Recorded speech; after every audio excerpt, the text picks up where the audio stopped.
আমিও যে কিছু করতে পারি তা সমাজ, দেশ, পৃথিবী, বিশেষ করে সেই রাক্ষসীকে দেখিয়ে দিতে। আমি তার না, সে আমার যোগ্য ছিল না, তাই আল্লাহ পাক তাকে আমার সাথে জুটি মিলিয়ে রাখেন নাই তা বোঝাতে। যাই হোক, যাই বলি বা করি না কেন, রাক্ষসী যে আমার মনের সবটাই জায়গা জুড়ে বসবাস করে। ভুলে বুঝি কখনো ভুলতে পারি না। মনের ভিতরে সবসময় শুধু নীলা আর নীলা। সবসময় নীলাকে নিয়ে চিন্তা ভাবনা করতে করতে ঘুম, খাওয়া, নিজের কাজকর্ম, পড়াশোনা কিচ্ছু করতে পারছি না।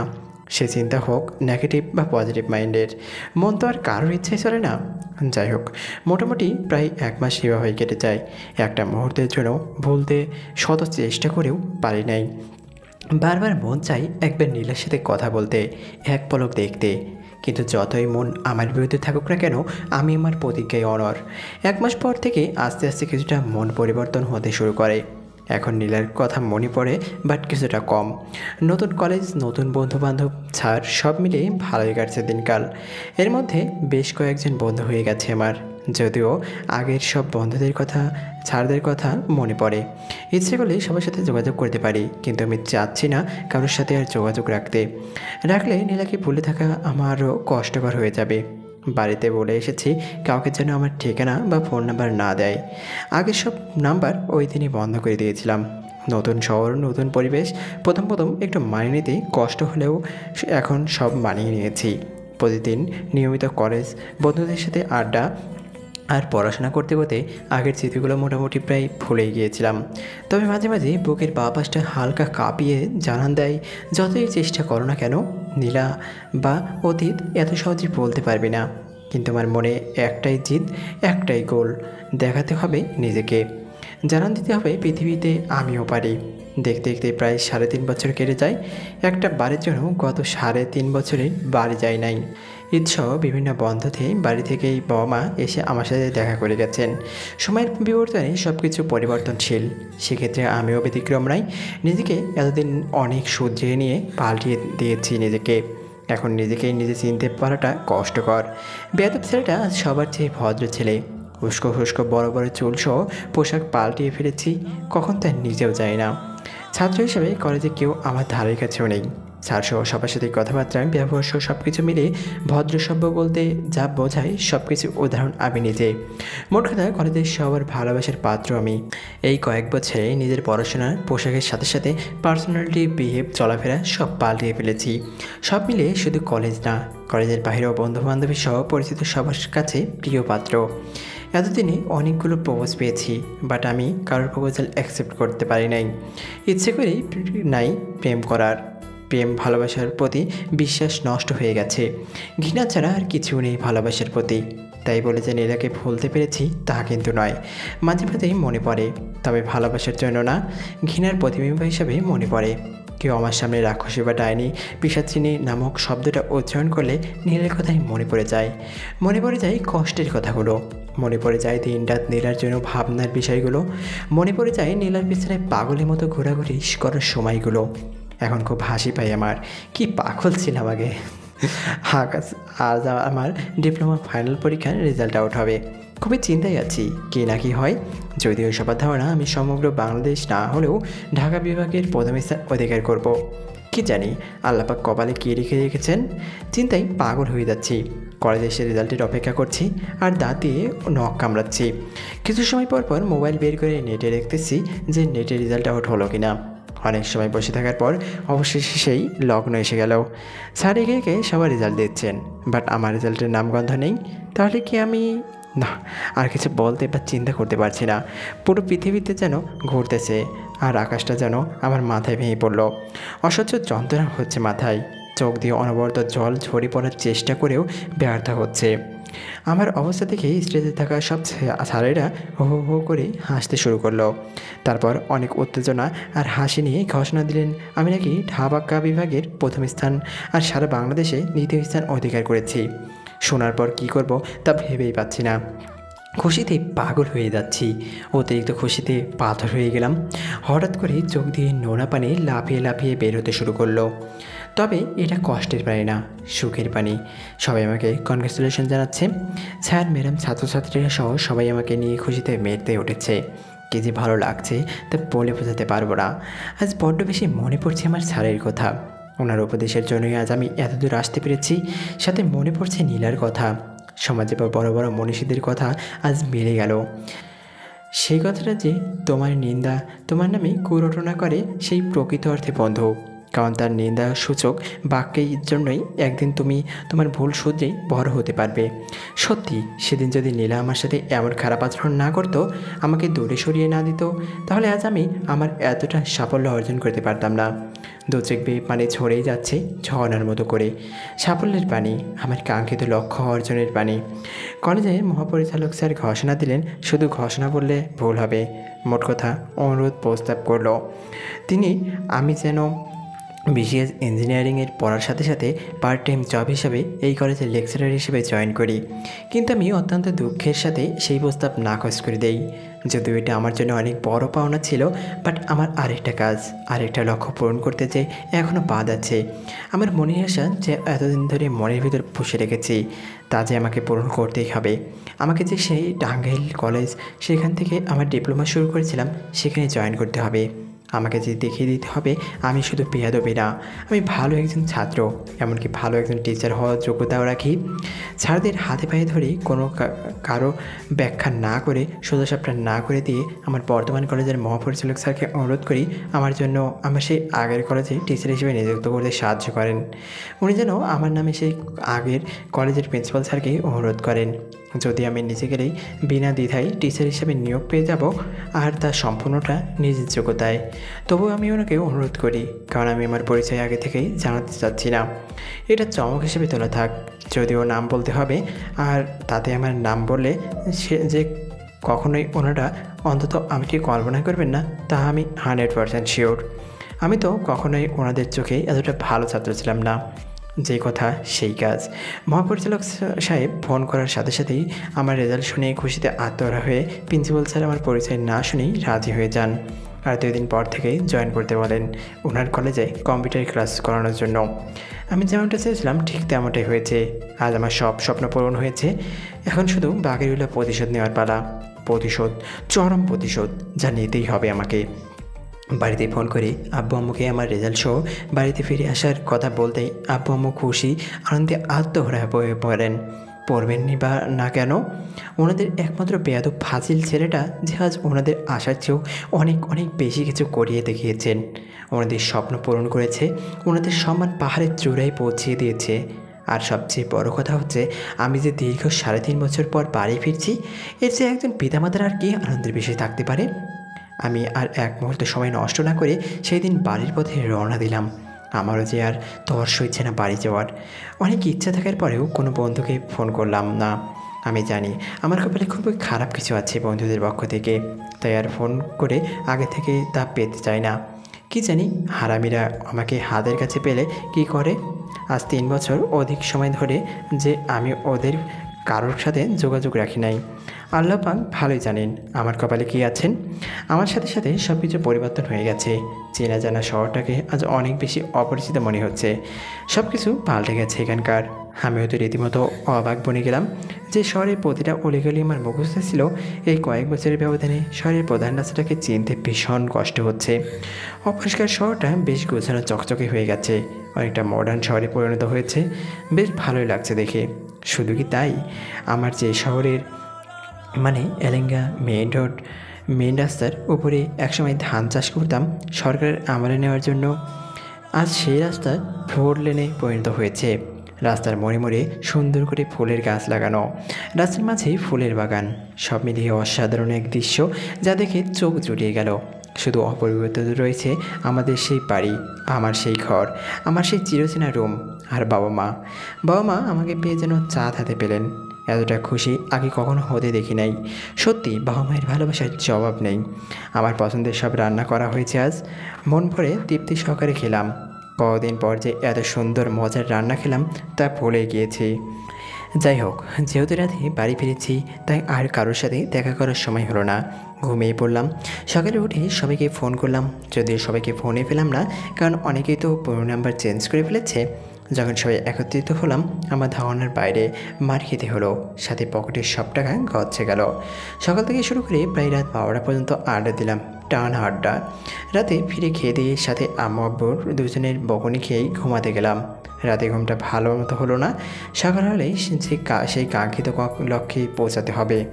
সকালে উঠে নামাজ পড়ে কিছু সময় ঘুমিয়ে আবার উঠে ফ্রেশ হয়ে নাস্তা করে রেডি হয়ে চলে আসলাম পুরনো সেই স্মৃতিবিদারক কলেজে, তবে ছাত্র হিসাবে না, টিচার হিসাবে।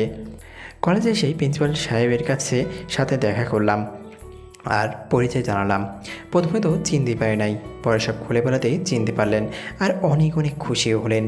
এখানে যেহেতু ক্লাস শুরু হয় নাই, তাই অফিস কক্ষে নিয়ে গেলেন আমাকে সবার সাথে পরিচয় পর্ব শেষ করতে।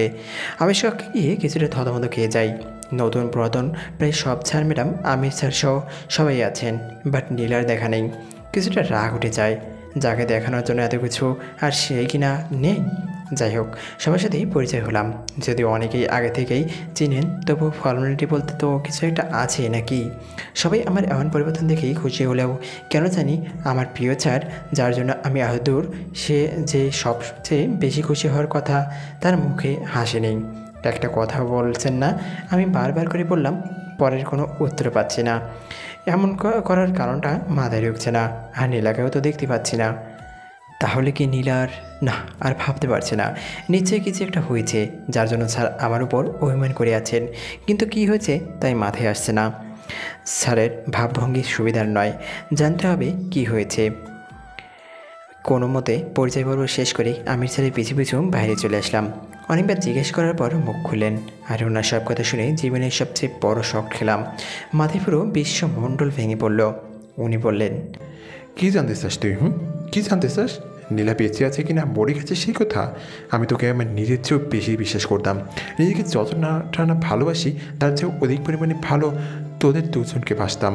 আমি চেয়েছিলাম তোরা দুজনকে ভালোবেসে বিয়ে করে সুখী হবি।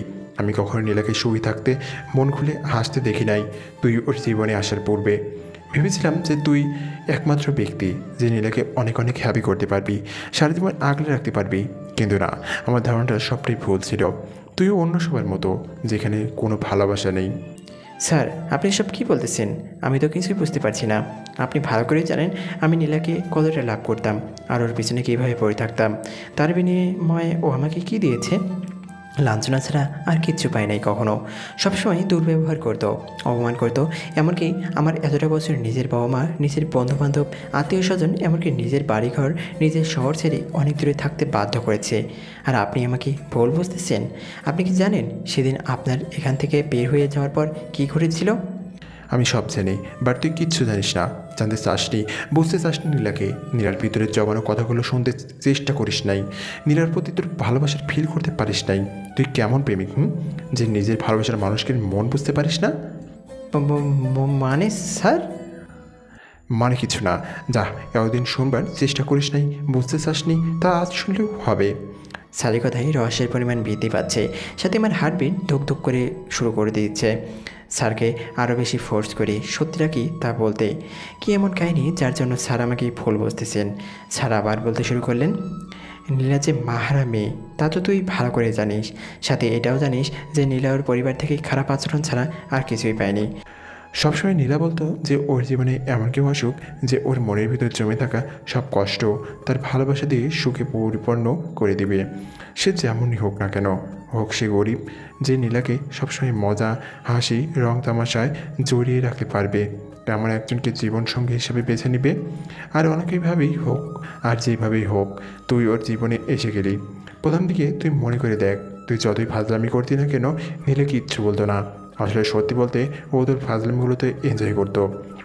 আস্তে আস্তে তুই প্রপোজ করে ফেললি, আর তাতে নীলার রাগ না করে খুশি হয়েছিল, কারণ নীলারও যে তোকে ভালো লাগতো, কিন্তু মুখ ফুটে বলতে গিয়েও বলেনি। তার পিছনে কারণ হচ্ছে, আর সেই কারণটা হচ্ছে তুই ওর স্টুডেন্ট। আর সবচেয়ে বড় কথা হচ্ছে তুই তো এমনিতেই বাদরামি করে বেড়াস, তাই বিশ্বাস হচ্ছিল না তোর ভালোবাসা বলার কথাটার ওপর। তোকে তোর ভালোবাসার প্রমাণ করার জন্য কিছুদিন পরীক্ষা করতে চেয়েছিল, আর তুই ওর সকল পরীক্ষায় উত্তীর্ণ হতে পারিস। এমনকি কলেজে পিকনিকের বিষয়টা ছিল তোর ভালোবাসার প্রমাণের পরীক্ষা মাত্র। যদিও এই বিষয়গুলো আমি অনেক পরে জানতে পারি। আগে যদি জানতাম বা নীলা যদি ভুলেও তোর প্রতি ভালোবাসার কথাগুলো বলতো, তাহলে আজকের এই দিনটা হয়তো দেখতে হতো না। আমি এই পর্যায়ে স্যারকে থামিয়ে দিতে বাধ্য হই। স্যার, নীল যদি সত্যি আমাকে লাভ করে থাকতো তাহলে কেন আমার সাথে এতটা খারাপ আচরণ করলো, বিশেষ করে সেই দিন? তাছাড়া যদি সত্যি সত্যি একটা ভালোবাসা, তাহলে অন্য কাউকে বিয়ে করতে চাইলো কেন? সেখানে তো সবচেয়ে বড় সমস্যা ছিল রে, এটা যে তুই আমি কেউ তা জানতে বা বুঝতে চাই নাই। আর এটাই যে আমাদের সবচেয়ে বড় ভুল ছিল। তুই সেদিন যখন নীলার সাথে কথা বলে রাগ করে চলে গেলি, সেদিন যদি একবার পিছনে ফিরে দেখতি তাহলে শুভ বুঝতে পারতি। তুই চলে যাওয়ার কিছু আগে আমি সেখানে উপস্থিত হই, বাট কিছুটা লেট করে ফেলেছিলাম। তোর চলে যায় আমি দেখি, আর এটাও দেখি নীলা তোর চলে যাওয়ার পথ পানে তাকিয়ে চোখের জল ফেলতো। তখনই আমার খটকা লাগে যে কিছু একটা কিন্তু আছে, এদের না হয় কান্না করবে কেন? আমি তোকে তোর জন্য কান্না করা দেখতে তোকে ফোন করি, কারণ তুই আমার নাগালের বাইরে ছিলি। বা তুই ফোন রিসিভ না করে ফোনটা কেটে দিয়ে সুইচ অফ করে রাখলি যে আমি দূর থেকে দেখতে পারি। আমি পড়ে যাই দুটা নাই, তোকে ফেরাবো নাকি নীলার কাছে যাব। পরে ভেবেচিন্তে নীলার কাছে যাই কান্না করা আর তোকে এমন করে অপমান করার কারণ কি বা রহস্য খোঁজার জন্য।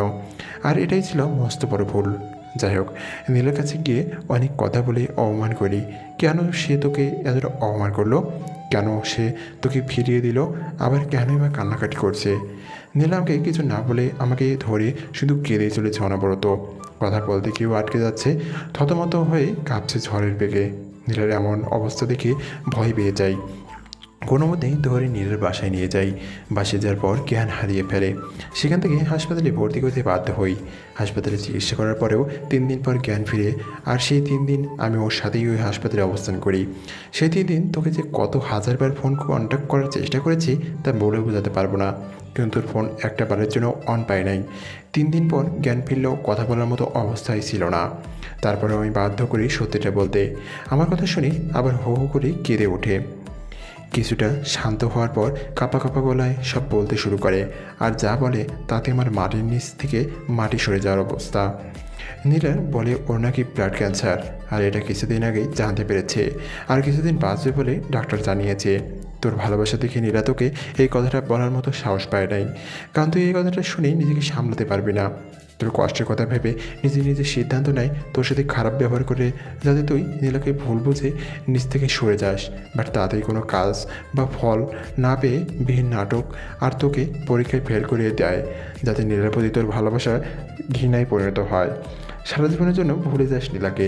সব কথা শুনে আমি তোর সাথে কথা বলতে যাতে অন্তত তুই নীলাকে ভুলে না বুঝিস, আর একবারের জন্য হলেও দেখা করতে আসিস। প্রথমে কলেজে যাই, বাট সেখানে গিয়ে শুনে তুই নাকি টিসি নিয়ে চলে গেছিস কলেজ থেকে। উপায় না পেয়ে 7-5 ভেবে তোর বাসায় আসলাম, মোনার কাছে থেকে তোর বাসার ঠিকানা নিয়ে। বাট আমি যেতে লেট করে ফেলেছিলাম রে, ততক্ষণে যে তুই আর সেখানে থাকিস না। আর তোর বাবা মায়ের পায়ে ধরার পরেও ওনারা তোর ঠিকানা দেয় নাই। তুই নাকি কাউকে ঠিকানা দিতে মানা করেছিস। হাজার চেষ্টা করেও তোর ঠিকানা কারো কাছ থেকে পেলাম না। এতটুকু বলে স্যার কেঁদে ওঠেন। আর তা দেখে আমার ভিতরটা যেখানে হার্ট নামক যন্ত্রের বসবাস, সেই জায়গাটা কেঁপে ওঠে। ফাস্ট চলছে হার্টবিট, ধুকধুক করছে এর সাথে। যে কোনো সময় হার্ট ফেল করতে পারি। নিজেকে এতদিনে তো সামলিয়ে নিতে শিখেছি, তারপরেও কেন জানি আজ সামলাতে পারছি না। চোখের জল ঝরে পড়ে, বুক ভিজে যাচ্ছে। স্যার, নীলা কোথায়? তাহলে কি নীলা? না, তেমন কিছু হয়নি, এখনও বেঁচে আছে। তবে বেঁচে থাকার চেয়ে মরে গেলেও হয়তো ভালো হতো নীলার জন্য। তুই যখন চলে যাস বাড়ি ছেড়ে, তার 5-6 দিন পর নীলা কিছুটা সুস্থ হলেও বাসায় নিয়ে যাই। বিভিন্ন স্মৃতি, বিভিন্ন কথা মনে করে সবসময় কান্নাকাটি করতো। একটা সেকেন্ডের জন্য ওর মুখে হাসি দেখতে পায় নাই। বিশেষ করে তোর কথা মনে করলেই হো হো করে কেঁদে ওঠে। কলেজে যাওয়া বন্ধ করে দিতে চাই। নীলার এমন অবস্থা দেখে বুঝতে পারি এভাবে বাসায় বসে থাকলে আরও বেশি অসুস্থ হয়ে পড়বে। তাই নিয়মিত কলেজে নিয়ে যাই। সব ক্লাস করালেও তা তোদের ডিপার্টমেন্টে কোনো ক্লাস করতো না, কারণ সেখানে যে শুধু তোর স্মৃতিগুলো ভেসে আছে। এভাবে 3 মাস চলে যায়, আর নীলা মানসিকভাবে আরও বেশি দুর্বল হয়ে পড়ে। আবার নতুন করে অসুস্থ হলে ডক্টরের পরামর্শ নিয়ে আবার নতুন করে চেক আপ করাই। আর যা রিপোর্ট আসে তাকে ভালো বলবো নাকি খারাপ বলবো তাই জানি না। রিপোর্টে আসে নীলার যে ব্লাড ক্যান্সার ধরা পড়েছিল সেটা ভুল রিপোর্ট ছিল, আর সেটা যেটা আছে তা সাধারণ একটা অসুখ। নিয়মিত ওষুধ পথ্য আর রেস্ট নিলে ইনশাল্লাহ ভালো হয়ে যাবে। যদি আমি শুনি পৃথিবীর সবচেয়ে বেশি সুখ পেলাম, বাট নীলা সবচেয়ে বেশি কষ্ট পেল, আর সেই কষ্ট এখনও পেয়ে যাচ্ছে। একটা ভুল রিপোর্টের জন্য তোকে কষ্ট দিয়েছে, অপমান করেছে, সারা জীবনের জন্য তোকে হারিয়ে ফেলেছে। এসব ভেবে আরও দুর্বল হয়ে গেছে। কলেজে যাওয়া বন্ধ করে দিয়েছে, নিয়মিত খায় না, পড়ে না, ঘুমায় না, সারাক্ষণ শুধু কান্না করে আর বিড়বিড় করে কী যেন বলে। নীলার এমন আচরণ দেখে তোর সাথে কত কন্ট্যাক্ট করার কত চেষ্টা করেছি তার হিসাব নেই। প্রথমত নীলা অনেক চেষ্টা করেছে, বাট এখন ক্লান্ত হয়ে হাল ছেড়ে দিয়েছে। দিন দিন নীলার চোখের নিচে কালো দাগ জমে গেছে, সেই সাথেই চিকন হয়ে গেছে। দেখতে রাস্তার পাগলের মতো মনে হয়, যা না দেখলে কেউ বিশ্বাস করতে পারবে না। সব ছেলের ক্রেশ যে মেয়েটি আজ কী অবস্থায় আছে, আর এসব কিছুর জন্য তুই দায়ী। তুই যদি তোর মিথ্যা ভালোবাসার অভিনয় না করতি, তাহলে আজ নীলার পরিস্থিতি তৈরি হতো না, তোকে ভালোবেসে এতটা কষ্ট পেত না। মাঝে মাঝে মনে হয় এর যে যদি নীলা মারা যেত সেটাই ভালো হতো, তবুও তো রোজ মরতে হতো না। স্যারের কথার উত্তর দেওয়ার মতো ভাষা আমার জানা নেই, তবুও স্যারকে শুধু বললাম, স্যার আমার অনেক বড় ভুল হয়ে গেছে, জানি হয়তো এই ভুলের কোনো ক্ষমা নেই, তবুও আমি একটিবার শুধু নীলার সাথে দেখা করতে চাই। নিজের ভুলের জন্য ক্ষমা চাইব, নিজের ভুলকে শুধরিয়ে নতুন করে বাঁচতে চাই, নীলাকে সুন্দর একটা জীবন দিতে চাই, যেখানে কোনো প্রকার কষ্টের ছোঁয়া লাগতে দেব না। স্যারকে নিয়ে নীলার বাসায় চলে যাই, আর যাওয়ার আগে আব্বু আম্মুকে সেখানে আসতে বলি। আজকেই এই অবস্থায় বিয়ে করব আমার ম্যাডামকে। যদি নীলা আমাকে ক্ষমা করে আপন করে নিতে পারে, যদি ওর ভালোবাসা পাওয়ার সব যোগ্যতা হারিয়ে ফেলেছি, তবুও চেষ্টা করে দেখব। নীলার বাসায় গিয়ে দেখি ব্যালকনির গ্রিল ধরে অন্যমনস্ক হয়ে পাগলের মতো কেউ দাঁড়িয়ে আছে। চুলগুলো উস্কো খুস্কো, খোলা চুল, পোশাকে ময়লা জমে গেছে। যদিও অন্যদিকে তাকিয়ে আছে, তবুও চিনতে ভুল হলো না যে এটাই আমার ক্যাশ ম্যাডাম। আমি পেছনে গিয়ে ডাক দিতেই কিছুটা হতবাক হয়ে পিছু ফিরে তাকাই। নীলার মুখের অবস্থা দেখে কান্নায় ভেঙে পড়ি। পরীর মতো সুন্দরী মেয়েটাকে দেখতে পাগলের মতো মনে হচ্ছে। নীলা আমাকে দেখে আকাশ বাতাস কাঁপিয়ে কান্না শুরু করে দেয়, আর আমার কাছে সে পায়ের কাছে বসে মাপ চাইতে শুরু করে। আমি এতে আরও বেশি অবাক হয়ে যাই। কতটা লাভ করলে আমার ভুল না ধরে নিজেই ক্ষমা যাচ্ছে, নিজেকে আর ঠিক রাখতে পারেনি। নীলার ভালোবাসে দেখে দুই হাত দিয়ে নিচে থেকে তুলে পাগলের মতো জড়িয়ে নেই বাহুডরে, চুমু খেতে থাকি কপালে, গালে, চোখে। নীলা, আমি অনেক বড় ভুল করে ফেলেছি, তোমাকে বোঝার চেষ্টা না করে প্লিজ আমাকে তুমি ক্ষমা করে দাও। আমার একটা ভুলের জন্য তোমাকে কতটা বছর ধরে কষ্ট পেতে হয়েছে। আমি তোমাকে কথা দিচ্ছি, আর একটা মুহূর্তের জন্য কখনো তোমাকে ছেড়ে যাব না, কখনো কষ্টের বিন্দুমাত্র জল তোমাকে স্পর্শ করতে দেব না। বলো, তুমি আমাকে ক্ষমা করে দিয়েছো? তুমি ভুল করবে কেন? সব দোষ আমার ছিল। তুমি তো সবসময় আমার পিছনে পড়ে থাকতে, আর আমি তো তোমাকে কষ্ট দিতাম। আমার কষ্টের কারণেই তো তুমি নিরুদ্দেশ ছিলে। প্লিজ আমাকে মাফ করে দাও। আমি যে এখানে আছি তা কি মাথায় আছে? স্যারের কথা শুনে লজ্জা পেয়ে চেয়ে দেই। হয়েছে, আর লজ্জা পেতে হবে না। আর হ্যাঁ, ভুল কারোই ছিল না, সবটা ছিল মিস্টেক আর কপাল। অতীত ভুলে গিয়ে এখন কেমন করে দুজন সুখী হবে সেই চিন্তা ভাবনা করো, আর আমাকে উদ্ধার কর। তা তো চিন্তা ভাবনা করেই রেখেছি, আব্বু আম্মা আসলেই কাজে এনে বিয়ে করে ফেলবো। কি বলো নীলা? আর হ্যাঁ স্যার, আপনি অনেক কষ্ট করেছেন, এবার আমাদের বিয়ে দিয়ে দায়িত্ব পালন করুন। কি বলো নীলা, তোমার কি কিছু বলার আছে? তাই করতে হবে। তাহলে কৌশিকের কথাই সত্যি হলো, ছাত্র হয়ে ম্যাডামকে বিয়ে করেই ছাড়লো। কিসের ছাত্র? কৌশিক এখন আমাদের কলেজের স্যার।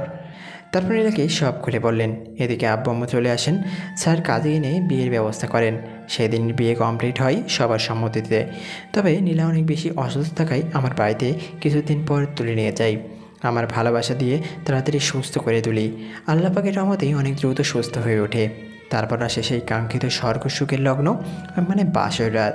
আমি এখন সেই আগের বেয়াদব নই যে সব বলে দিব। আজ আমাদের বিয়ের 2 বছর পূর্ণ হলো, আর এই দিনেই আমাদের ঘর আলোকিত করে একটা ফুটফুটে রাজকন্যার জন্ম হয়েছে। সবাই অনেক খুশি, কিন্তু ঝামেলা তৈরি হয়েছে রাতের বেলায়। তখন আমি নীলা আর আমাদের রাজকন্যা শুয়েছিলাম, আর আমি নীলার কথা ভাবতেছিলাম। যেহেতু দুজনেই কলেজের টিচার, সেহেতু বাবুর দেখাশোনা কে করবে? যদিও আব্বু আম্মা আছেন, তবুও বাবা মায়ের একজন থাকতে হবে তো নাকি? এখন আর একটা কথা বললে তোর লাথি দিয়ে জবাই করে ফেলবো হারামি। কি বললা তুমি? তুমি আমাকে তুই করে বললা? আর লাথি দিয়ে কি কখনো জবাই করা যায়? হ্যাঁ, তুই করে বললাম। আর কেউ করতে না পারলেও আমি পারবো। হারামি, তো আমি কত করে বলেছিলাম আমার পড়াশোনা করার কী দরকার? তার চেয়ে বরং তুমি টিচার আছো তাই থাকো, আমি বাসায় বাচ্চা কাচ্চা সামলাবো।